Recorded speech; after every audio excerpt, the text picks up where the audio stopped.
Welcome to the Work Hard, Play Hard podcast. My name is Rob Murgatroyd, and I am a former doctor turned lifestyle entrepreneur.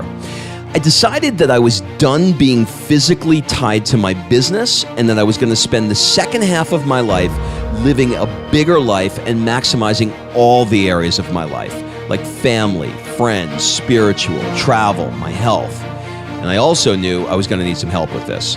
So I reached out to the best minds on the planet who are experts in their field to help me to not only create true time and money freedom, but to also help me to lead a truly fulfilled life. Come take this journey with me. Excuses are over. It's time to live. One of the best things you can do on a daily basis is read something that gives you inspiration and encouragement and hope. All of us want to be called out to something greater. Own your area of genius. Know it, live it, own it, and don't be afraid. It's your gift to the world and use it to serve others. My moral obligation to any of my clients is not sell them any more than they should, but also not sell them any less than they should. What's up, everybody? This is Rob Murgatroyd, and welcome to another episode of the Work Hard, Play Hard show. Today's guest is Michael Zeller. Who is Mike? Mike is a serial entrepreneur that has 9 businesses that he runs at the same time. The businesses range from real estate to clothing. He is a master at architecting businesses that run mostly without him. In fact, I hired Mike to help me develop this podcast and to develop the Work Hard, Play Hard brand. We dig into exactly how he coached me, and we cover everything from how to work in your zone of genius to the chokehold that most businesses have, to what it's like living in foreign countries with the specific purpose of expanding your bandwidth. You can find him on the socials at Michael R. Zeller, Zeller. And without further ado, please enjoy this conversation I had with Mike Zeller. Michael, welcome to the show. Excited to be here, man. It's going to be fun. You're always a joy to connect with. I'm fascinated with you and excited to dive in. Awesome. You know, I thought we would begin with the thing that frankly most blows me away about you, and that is how you can be so freaking chill and run 7 companies, which I think is what, I don't know if you're running more than that, simultaneously. Is it Xanax? I mean, what are you doing? I think it's part of my wiring. We've talked about personality types and areas of genius before. And, I've got this, I'm a Taurus on the astrological stuff, but I'm also like an INTP. I'm a high DI, I've got all these things where I tend to ground and center people. My fiance appreciates that a lot. My team appreciates it. But I've been able to I've been fascinated with the concept of architecting a business. And as I've been architecting my own businesses, I've worked my way out of the operations of many facets and been able to identify my greatest areas of genius, my greatest areas of impact, and how to reduce, those areas and those exertions where it just doesn't have much of an impact, and it's also not fulfilling for me anymore. So, yeah. Anyway. We're going to get into all of those letters that you just mentioned, the LMNOP and the ATPAs, like all of that stuff we're going to talk about. For you, that's second nature. And when we get into sort of why personality tests have been so important, we'll talk about that. But I'd like to begin with a simple question, which is, how would you describe at a cocktail party what it is that you do for a living? So now I've gotten even more clarity on that in the last 6 months. And ultimately, what I do is I'm a business architect. And so if you think about, if you and your wife, Kim, are going to build your dream home, and budget is not a limitation, you come alongside, you want to hire a freaking amazing architect. And that architect, if they're really good, they're going to listen to you. And they're also going to listen to the contradictions that you might say, where the typical client that's coming to an architect, they're going to be saying one thing, and then on the other end, they might be contradicting themselves a little bit, but there's something in between, listening to the words in between. And that's often where the truth is, and where that person, if you know how to interpret what they're saying, you can pull out what it is they really want. And then, like your third or fourth meeting with the architect, then he comes to you with designs and renderings that are to reflect what you want, and designing the home around how you want to live and how you envision yourself. Same thing with a business is basically what I come alongside. I do it at first in my own businesses, designing the business around my unique skill sets, my values, the people I want to do business with. And then, I do that for other clients. As I love to dive in. These strategy sessions help take someone from 20% clarity to 40% clarity, or 50% to 70% in building out their business and designing it around the life they want to live, which is, I know, core to work hard, play hard, and what you're doing in your life as well. So just for context, how many companies do you own, and what industries are they all in? I have equity interest in 9 or 10 different businesses. So I've got two real estate entities. One does, boutique high-end real estate sales in Nashville. Also a commercial office building, private office space type deal. Then I've got a men's clothing line that is basically run by my marketing agency, and I've in essence designed my marketing agency to be the mother hub of all my businesses. Because Lee Iacocca said, you can have brilliant ideas, but if you can't get them across, they're not worth anything. And so if I look at the best businesses, the best ideas, they rarely win. It's usually the best marketed. So I've designed my marketing agency to become my mother hub. And then I've got a Rising Stars Mastermind, which is another core focus and central passion. Then I've got an augmented tech company, augmented reality company. The founder of that, I'm just an advisor and investor. But the founder of that created the face filters for like Snapchat, all those little, bunny ears and things like that people put on Snapchat and Instagram. He actually created that. And then his new company is doing a really cool, it's called Mojit. It's doing these, you create your own character, your own emoji. So imagine texting that to someone and your emoji is talking and looks like you. Then I've got another company. It's called Life Guides. It's doing basically solving some of the world's biggest problems, which is suffering and people going through significant life challenges, by pairing them with others who have gone through similar life challenges in a paraprofessional model like Uber, where you get paid a living wage to walk someone through like loss of a loved one or Alzheimer's or something like that. And then what else? I've got another textile company in the fashion world, kind of a revolutionary fashion product using recycled fibers, and that's about to launch. And then a sustainable home collection with another sustainable fashion business, and then probably another one or two that I'm forgetting. All right, so this is it took you 3 minutes to name every single company and give 2 sentences on what they do. It's like I don't even understand how to begin that. So I guess I have a million questions. I'm going to try and just drill it down to the essence of the question, which is, why don't you just own one company and focus all your energy on it? And that's where I often confound people. It's because it's not my wiring. And now, I do have 2 core focuses. This year, my 2 core focuses are my mastermind, Rising Stars, because I'm loving that, and I get to just play that part of being a business architect for other entrepreneurs and creators. And then secondly, my marketing agency. And then within that, I have major focuses in different businesses. But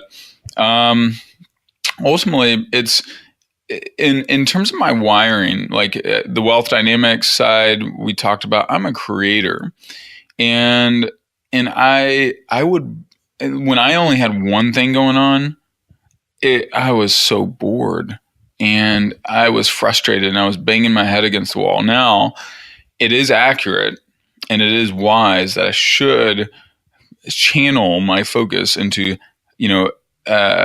several focused areas. And so that's why I've decided this year, my mastermind and my agency are my core focuses. If I succeed at those two, then the rest is gravy.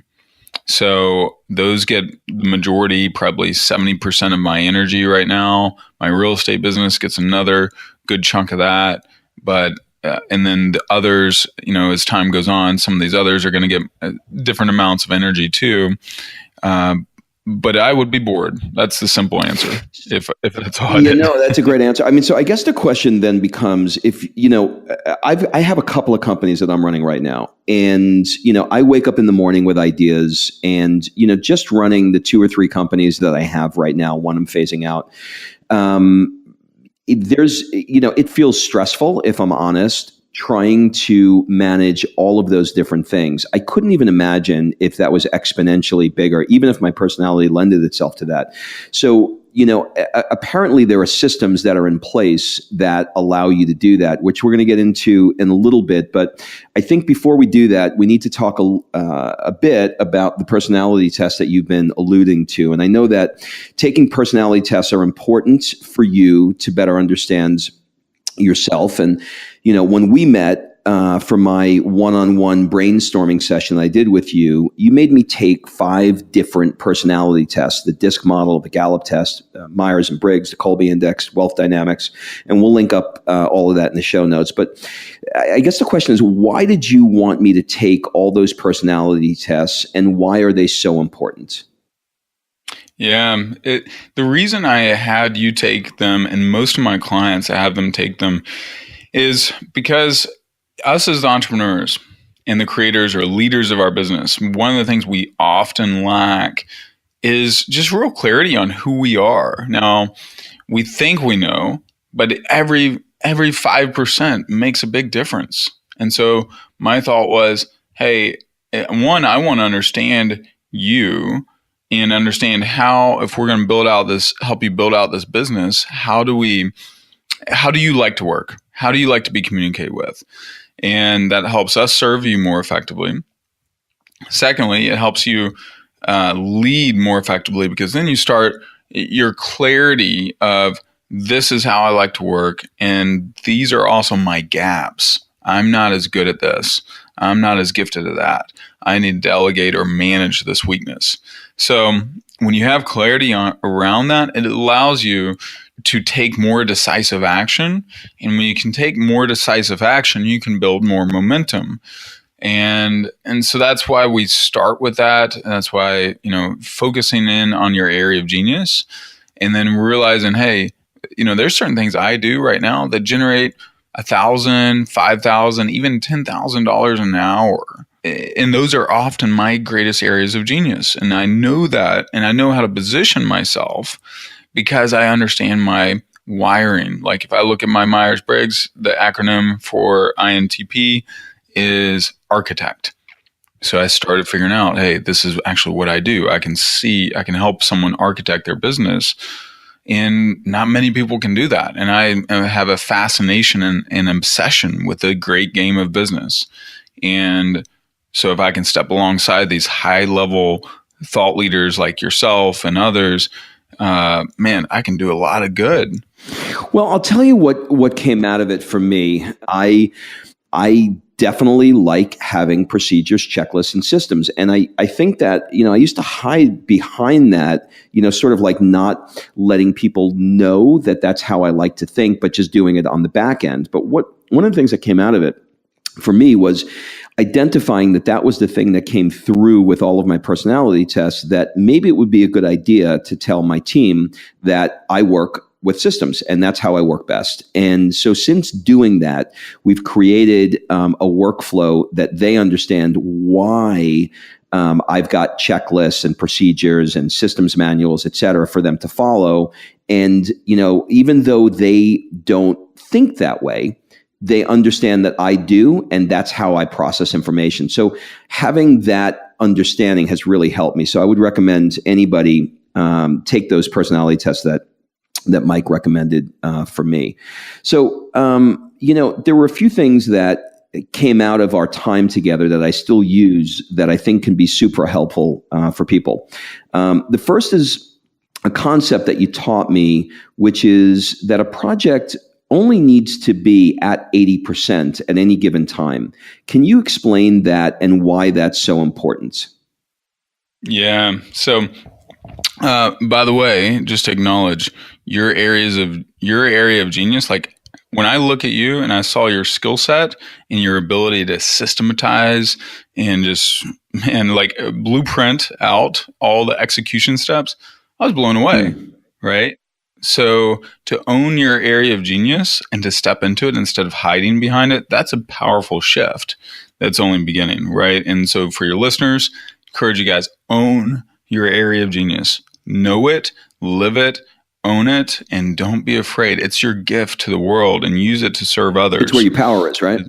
Yeah, it's your power. So anyway, now, sorry, what was your question there? That's okay. So you talked a little bit about how at any one given time, a project really can only go about 80%. And you referenced a company, and I can't remember the company that did that concept. And since you recommended it to me, it has been revolutionary, legitimately in my life, revolutionary. And once you explain it, I'll explain why it's been revolutionary. Great. Yeah. So two people I'll mention, GE's Six Sigma process and Dan Sullivan with Strategic Coach. He's got a book called The 80% Approach. Go order it on Amazon, especially if you're a perfectionist or you struggle with procrastination, which is usually a sign of perfectionism. It's the single best book for helping undo perfectionism and procrastination that hinders your progress. So here's the concept. All of us want to get as fast and as far as we can to a project being completed and completed at a very high level. But it's contradictory, seemingly, on how we get there if you really embrace this 80% approach. First, you got to think of, how do I get something as quickly as possible to 80% so someone else can take it the next 80%? So if you think about that, if I can get it first 80% of getting out, what's that actual next step of the 80%? So for me, it might be just getting the idea out. And so like if it's an idea for an article or a process that I want to create for a client, then literally I will voice memo it. It might take me 5 minutes. It's taken me sometimes as little as a minute and a half. I'll voice memo it out and email it. I'll be walking down the street with my iPhone. I'll record it and I'll send it to a writer or someone on my team. They'll architect it out, like type it out, etc. Then they'll send it back to me. So they took it the next 80%. They send it back to me.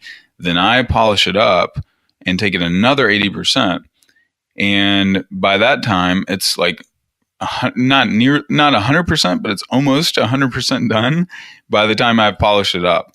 Now, maybe a few more revisions, but instead of me saying, I got to sit down and do the whole thing and architect it out just right, I might not ever get to that.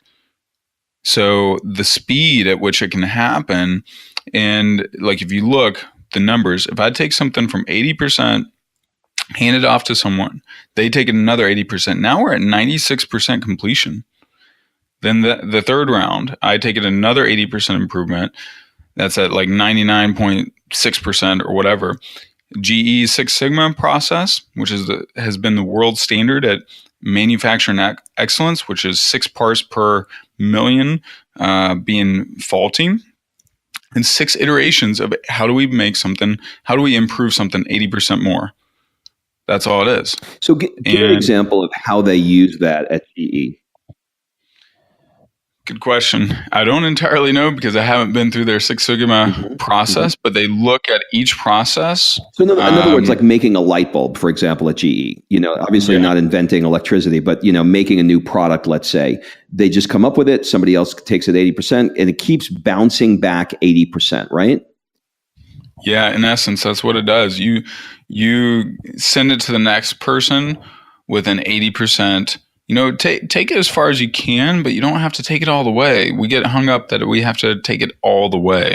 That was my issue. After taking this personality test, a lot of things came into light for me. One of which is that, yes, I'm a systems guy, but being a systems guy, I wanted the system to be complete, tight, foolproof, but that's just not the way things happen when it comes to ideas. So I adopted your principle when I got back from our session, and I said, okay, well, look, I'm going to make the system now to be 80%. I'm only going to take this thing to 80%. And that one little shift has changed everything because I've been able to communicate with my team and say, look, I don't have this worked out. And I've only got about 80% of this done. I'm going to have you take it to the next level. And that ping pong back and forth, really in about 2, 3, maybe 4 sessions, iterations, bounce backs, you wind up with a much finer product than trying to force it out of you and deliver that in one sitting. Exactly. And then what's cool about it is you're relying on other people's genius too. Instead of you trying to be the genius at the whole freaking process, now, hey, you're relying on this person, on Chris or Nick or Niall or whoever to improve it in the way that they see, the way that they're gifted. Love it. Okay. So you also mentioned the 80-20 approach, but it's not the traditional 80-20 approach that we've all heard about. This is like the 80-20 of the 80-20. Can you explain that a little bit? Yeah, so most of us know the Pareto principle of the top 20% produces 80% of our results. Well, what if you applied it again, meaning the top 20% of the top 20%, which is the top 4%. And in a fully developed business, they found that the top 4% produces as much as 64% of a company's revenue. Amazing. Can you give me an example of how you've applied that 80-20, 80-20 principle twice or 3 times? Yeah. So if I look at, all right, let's use Tony Robbins. I think he's a good example of this. So, he's got products and programs for the masses. Then, for the people that actually sign up and go to a live event, that starts at about $500 a ticket. Then it scales up to business mastery, which is like 10 grand. Then you got Date with Destiny, which is like 5,000 or so, as well. But then you got the Platinum Partnership. And the Platinum Partnership is 75 grand a year plus you've got the additional ticket sales that are when you go to a platinum only event, it's an additional 10 grand. So you've got about $100,000 invested with Pony when you do a Platinum Partnership group. There's about 300 people out of the tens of thousands of people that go to an event. There's about 300-ish people that that are Platinum Partner members at any one time. And those are the ones, like I was a Platinum Partner member, and instead of me paying, $500 for a ticket, I'm paying $100,000 a year to be part of the Platinum Partner group. And then guess what? Guess how much business I sent Tony in the last 4 or 5 years. I've sent him over $600,000 worth of business, not including my own, how much I've spent with him. So he's generated from me, one of his core, top 4% raving fans, he's generated $600,000. If you have a business architected around fulfilling the needs of your top 4%, you can crush it. And it ultimately comes from Perry Marshall's, you want to drop the seed, Perry Marshall's 80/20 sales and marketing book, one of the best ones that I've read. Yep, I picked that one up after you mentioned it, and it was exactly the way you just described it. So one of the other things that we talked about when we were together is we talked about sort of identifying who my avatar was for this particular podcast, and more specifically, who they were not. So this is kind of like a two-part question. I guess the first part is, maybe can you give us an overview of what that process is of defining what the avatar is, and then talk to me a little bit about how every time we dig into that, you would say, okay, let's stop and let's ideate on that, which is a word that I never heard used before. So can you kind of give me some color there? Yeah, you got it. So hero's journey is a foundational piece for a lot of great marketing and a lot of great storytelling in the movie industry, even in songs and other elements, speeches even. But when you go through the hero's journey, and the hero's journey and formatted into a marketing, grow your business type format, we call it a storyboard. We craft a narrative around your target client. And then target client, a great marketing helps the client become the hero of their story. It's not a lot of businesses, a lot of companies, you read their page, you watch their videos. It's very focused on the company being the hero. That doesn't work. That doesn't connect. So in the hero's journey, you've got a character that wants something, and then they encounter a problem or an obstacle internally and externally. So that's step number 2. They encounter a problem or obstacle. Step number 3, they connect with a guide or a mentor. That's you, the company, the thought leader, whatever it may be. And then you do 3 things as the company. You connect with empathy. People want to feel understood. They want to feel liked. They want to know that you care. Then step number 2, establish authority. So when you establish authority, you're helping them understand, hey, I've been there. I've done that. I've helped countless other people or countless other companies do this. And step number 3 is you impart belief. Everything in life, we want, sometimes one of the best things that you can do for your clients is just let them know you believe in them and that you see that. Oftentimes, that's the difference.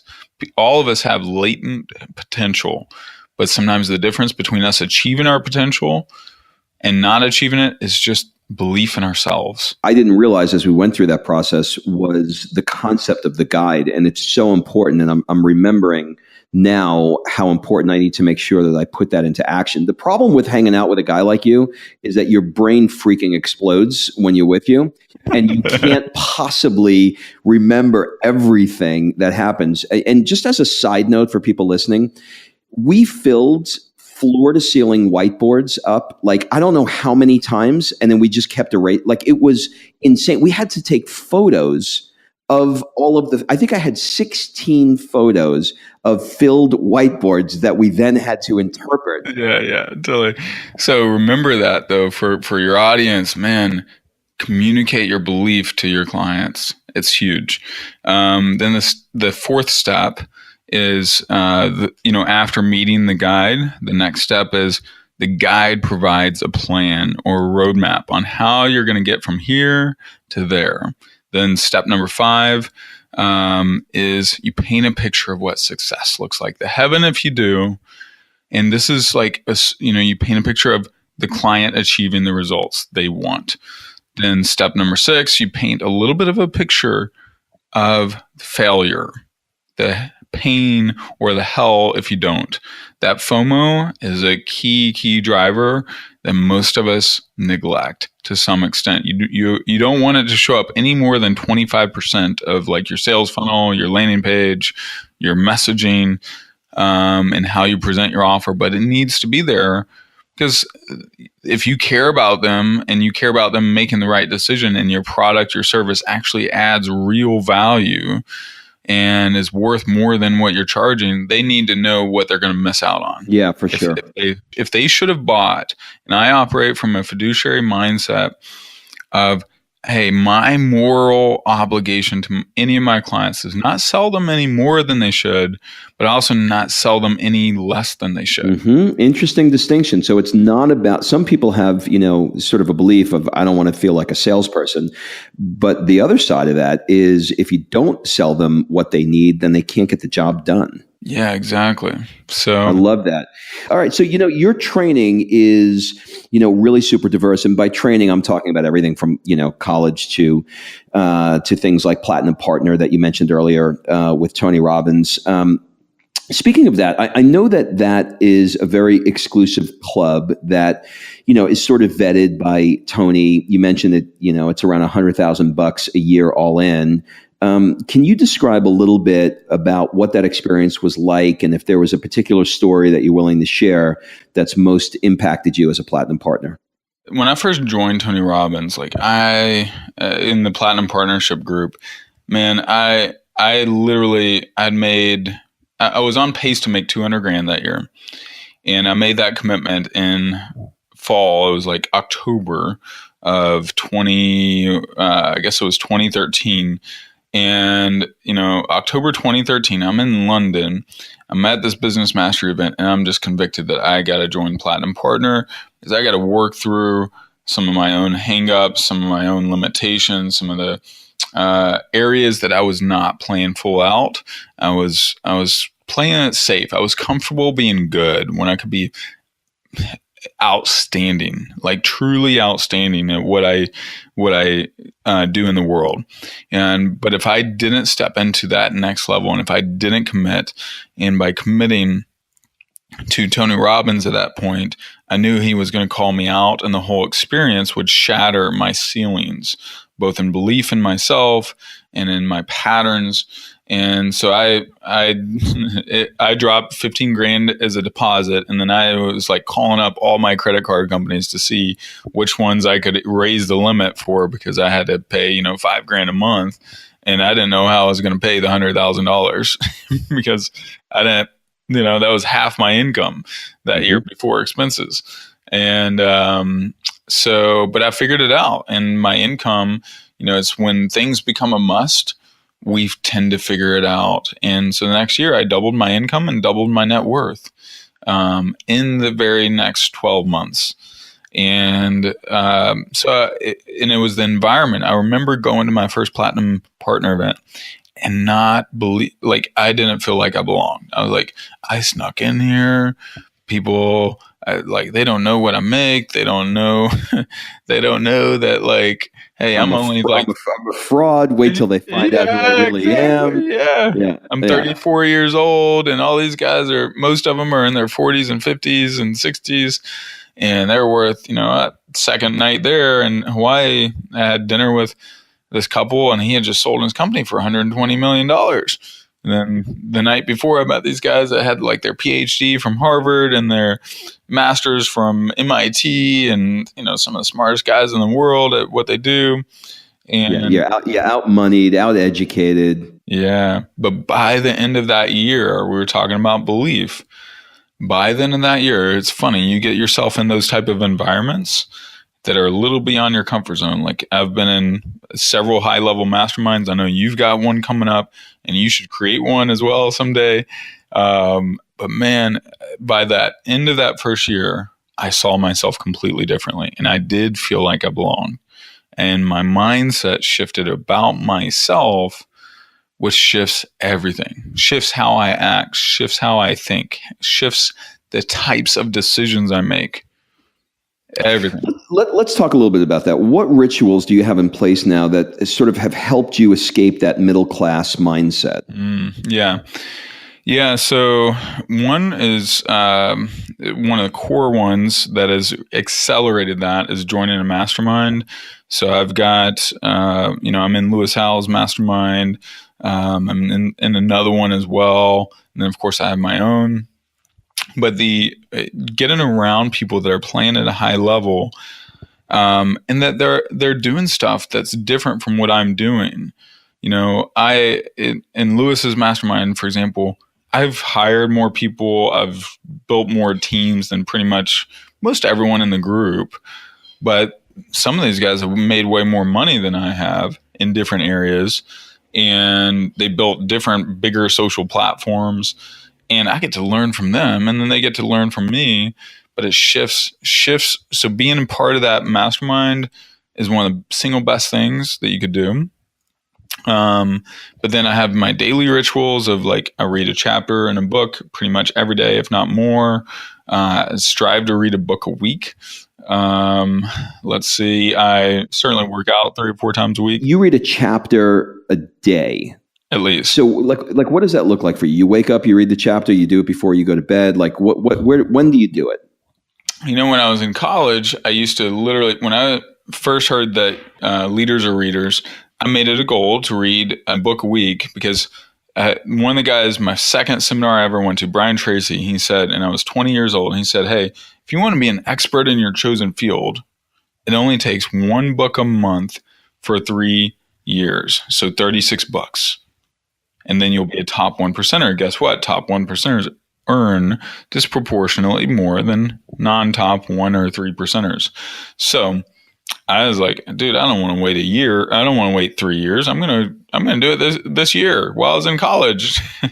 And so I would literally, in college at midnight is typically when I would read, because that was just my rhythm. Now most of my reading happens in the morning. I don't turn my phone on before 9 a.m. Usually, and I just dive right in. I do my meditation, my 10 minutes of priming, which is a Tony Robbins exercise, which is basically a meditation exercise. Then I, read a little scripture, a little further meditation, prayer time, and then I dive right into whatever book I'm reading. When I'm on an airplane, like I've got 4 flights this week, guess what? I'm cranking through some books, and it's feeding my mind, nourishing my mind. Yeah, we'll link up to Tony Robbins. What is that called? The priming process. We'll link up to that. There's you can get it for free on SoundCloud. Freaking amazing. I mean, it's like 14 minutes that'll change your day. So when you're doing things like masterminds and working with people like you have with me, doing brainstorm sessions, et cetera, I'm sure that a lot of things that come up for people are bottlenecks that they have in their business. Is there a common theme for you about what those bottlenecks are? In other words, Tony always talks about, the chokehold of any business is the psychology of the business owner. Maybe you can kind of elaborate a little bit on that thought. Chokehold for most businesses, it comes around 4 core things. And in my one-day strategy sessions, we tackle 1, if not all 4 of these things. And they're usually around strategy, structure, systems, and support. So that's always a limitation. And if you're a solopreneur, you're handcuffed by one of those 4 things at the moment. And then as you get 4 people, then if you have 4 people on your team, there's probably something in there for one of those 4 things, but at a different level. The strategy and the structure and the systems have to be different from 1 person to 4 to 11 to 25 to 50 to 100 to 1,000. All those things change, and it's hard for most, as you build a business, it's hard for you to shift all of those at the same time. But you must be aware of them. And like my next level, I've got 25 people on my teams right now, and I'm really getting some of the systems and structure dialed in, so I can scale pretty fast this year. It's almost always a chokehold around the owner's mindset, and the owner's mindset around those 4 areas. But it's often a belief around the owner. We are the lid of our businesses. So that's got to shift and break through. I guess the question is, I've seen firsthand your ability to hire people for what they're good at and let them do it. As an example, you may or may not be aware of this, but one of the things that I did not have for this particular podcast was a bio. For whatever reason, I just never had a bio. And so one of your teammates, Kristen, had said, "Well, I'll interview you for a bio," and she did, and she did such an amazing job that I got about halfway through the interview, And I just lost my shit. I just started crying. I've never done that before.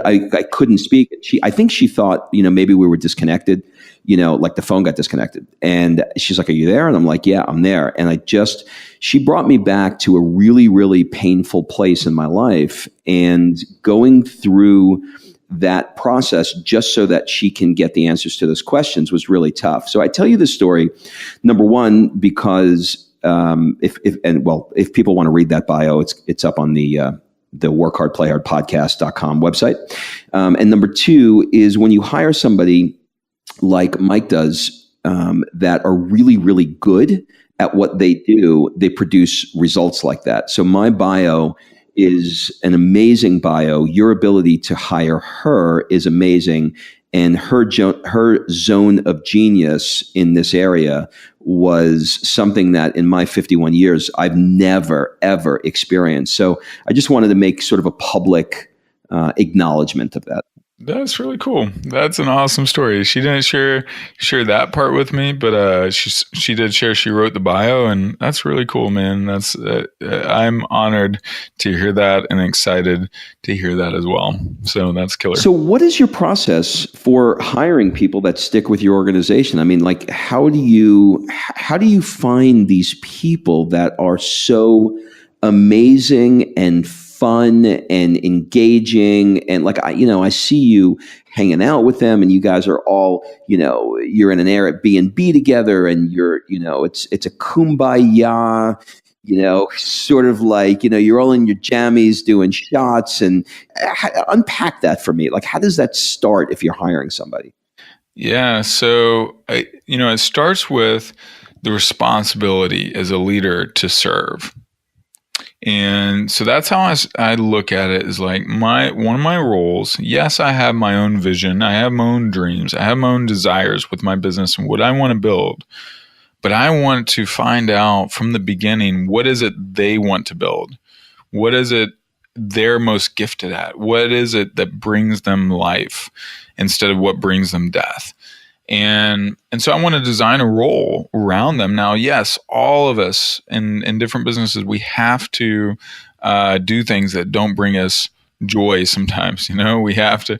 I remember at one of my other businesses, I had to clean the toilet one time because no one else was there to do it. And I'm the owner, and it needed to be done. Mm-hmm. Right?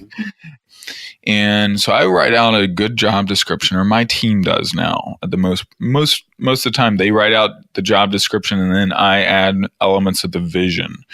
Because most people are magnetized and drawn by a vision, and most people don't necessarily have the vision. Us as entrepreneurs, we're generally, not always, but we're often more gifted in the vision. And that's what, we think everyone else is like us, but they're really not. Others want to be led and want to have an inspiring vision to pursue. So we create that more often than not, and we create it with our team as well. But so the job description, I start out, write an inspiring job description, not the boring ass job description that everyone and their mother and their brother puts on Craigslist, on Indeed, on Monster, whatever. If you just write a factual, this is what you're going to do, these are what your responsibilities are going to be, this and this and this and this. No one's inspired by that. Get your vision in there. Quit being a fool. Like, people, they're a human being. They want to be inspired. They want to know the reason why they should work for you. They want to be called out to something greater. All of us want to be called out to something greater. And so first, get the vision in there. Secondly, I have 6 questions at the end of the job description that we post on all those job sites. And at the very top, I put an asterisk. Hey, just blindly submitting your resume without answering the questions below means an automatic denial. So I'm being blatant. I'm piercing. I want to pierce through the job descriptions and all that stuff that's out there. Then those 6 core questions, like, what stuck out to you about this job? What inspires you? what are your personality types, like StrengthsFinder, Myers-Briggs, DISC, because I want to craft, like when I'm hiring, I know certain roles require different skill sets. For example, I'm great at starting stuff. I'm great at architecting stuff. I suck ass at implementing and following through all the details. That's not me. So let's shift gears a little bit. Let's talk about some of the darker periods or struggles. I want to dig into how you've overcome them, because I think it's very easy for people to assume that you've got everything all figured out. So can you walk us through some of the darker times that you had building your business and what you were able to do to get yourself out of it? All right. One of the businesses that I'm involved in, another one I forgot about, health supplement company. So, that one. Yeah. So we're launching an 8-phase health cleanse system, like a Dr. Axe a little bit, or like a, just great supplements that cleanse your body, all that stuff. Anyway, they didn't get their second round of funding, and my company as a whole was owed like $50,000 for services that we had done. And I had kept on delivering, assuming we were getting the money, and we ran out. And so now I'm in a financial bind. And also I didn't have the leadership team and the processes developed to support our clients and support the company the way it needed to be. So the second half of last year, I started making those shifts. I started cutting losses and processes and elements of, whether there's a couple of staff that weren't performing, or that business wasn't generating the revenue it needed to for that payroll side. And I had to cut some of the things out. And it was really hard decisions last year. But, as one of my key leaders said this earlier this year, he's my video marketing team member. And he said, Mike, I feel like we're more nimble than we've ever been. And it's exciting. And the weight has lifted from my shoulders, because we're at a higher state of, profitability and revenue, and we're getting more and more and stronger clients. And I mean, even yesterday we picked up 2 really good clients. And so, but if you looked at me in August, I was like, man, how am I going to freaking meet payroll for these guys? And because I had too much payroll for the amount of work we were doing. And we also weren't focused enough on our core audience right now is e-commerce driven brands, and then thought leaders like yourself, podcasters, fitness influencers, authors. We want to build out their platforms and build sales funnels and everything around that for them. So we're narrowed down on that. Okay. So while you're in that period of struggle, is there any particular coping mechanisms or strategies that you use to help you get through that?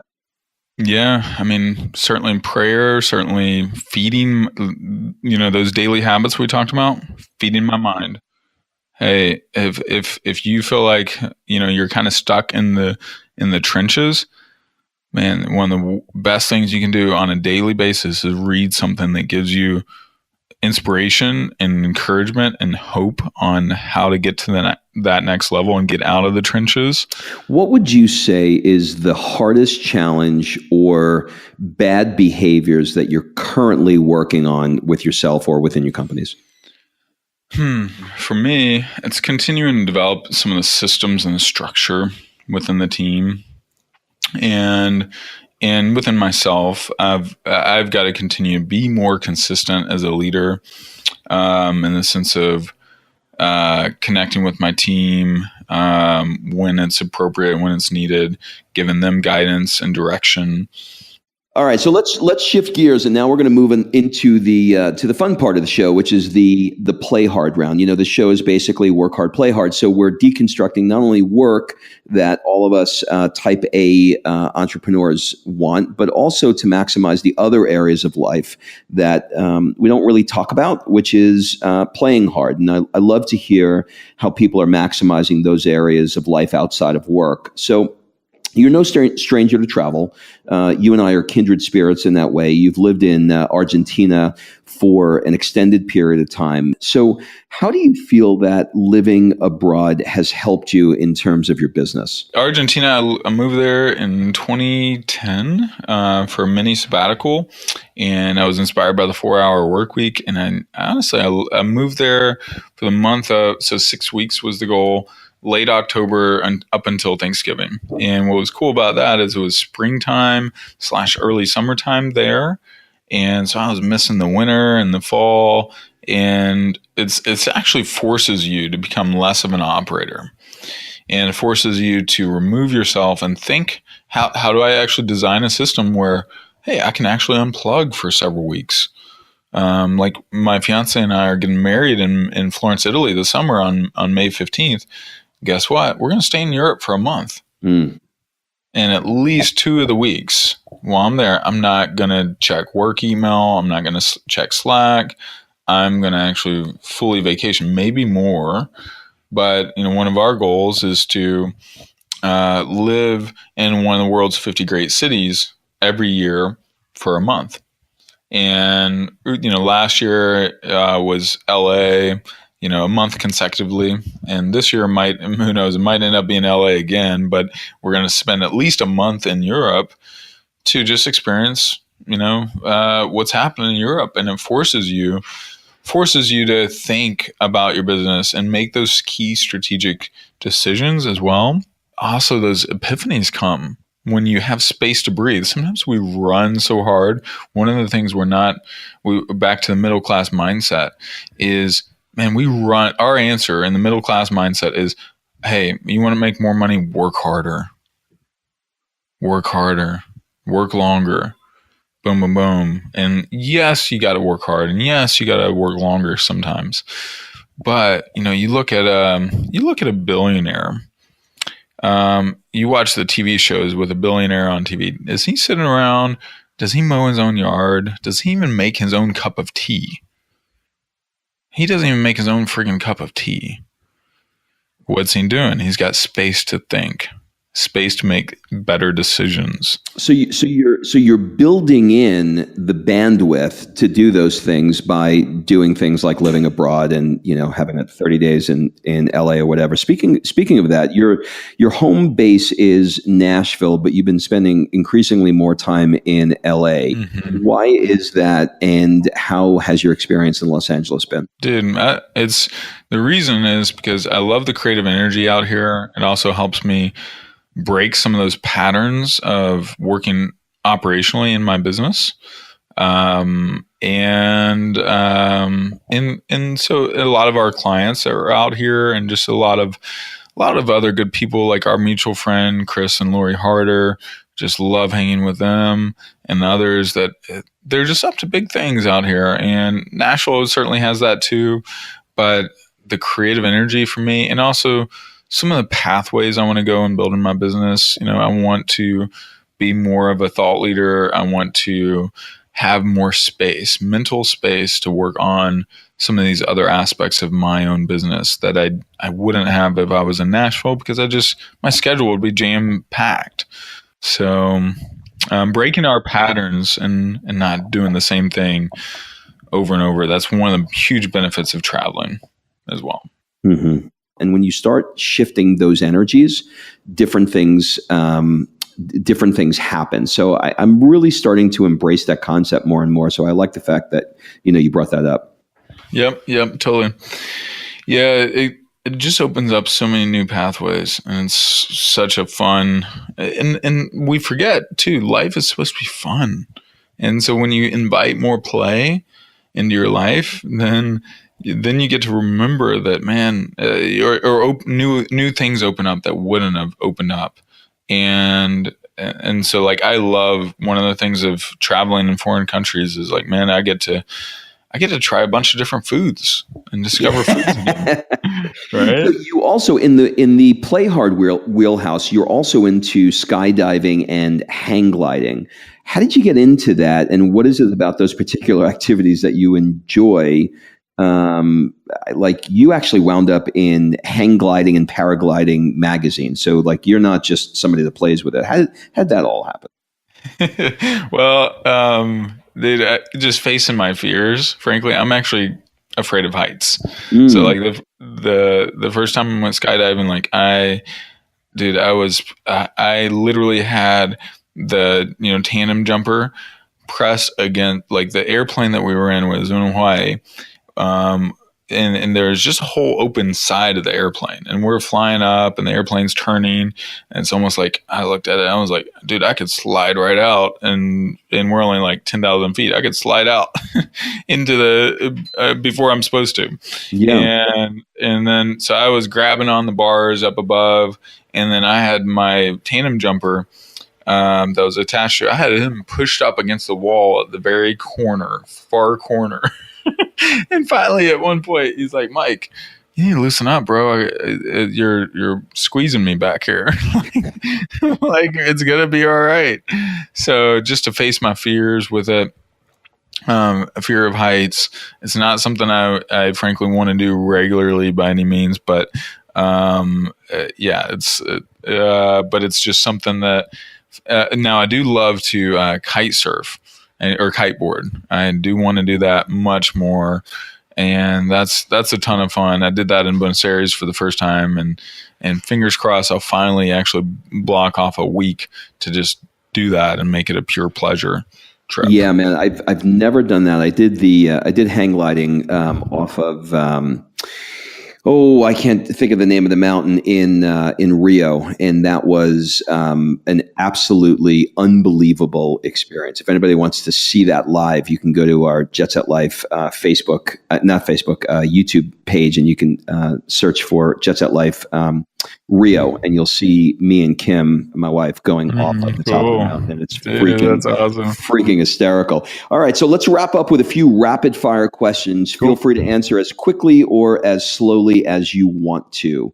Are there any particular books that you've reread, and which particular ones of theirs do you recommend that people start with?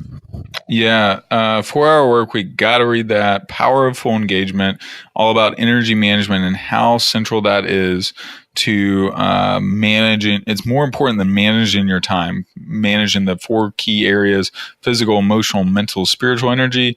War of Art is the third one I would highly, highly recommend. Overcoming Resistance, Procrastination. I mentioned Strategic Coach's 80% approach. Ordered that from Amazon. Take you 35 minutes to read it. So easy, so quick. About overcoming all that stuff, procrastination. And then the fifth, I would say Blue Ocean Strategy. I just bought that and the follow-up. Yeah, it's so good. Yeah. Why do you recommend The War of Art? I've heard that one recommended 1,000 times. I've never done it. Dude, you gotta read. When you read the first 30 pages, you'll be like, "Whoa!" It's Really? gonna make your head spin, and so it takes you an hour and a half to read it too. But I've read it 5 times. Oh, yeah. Okay, cool.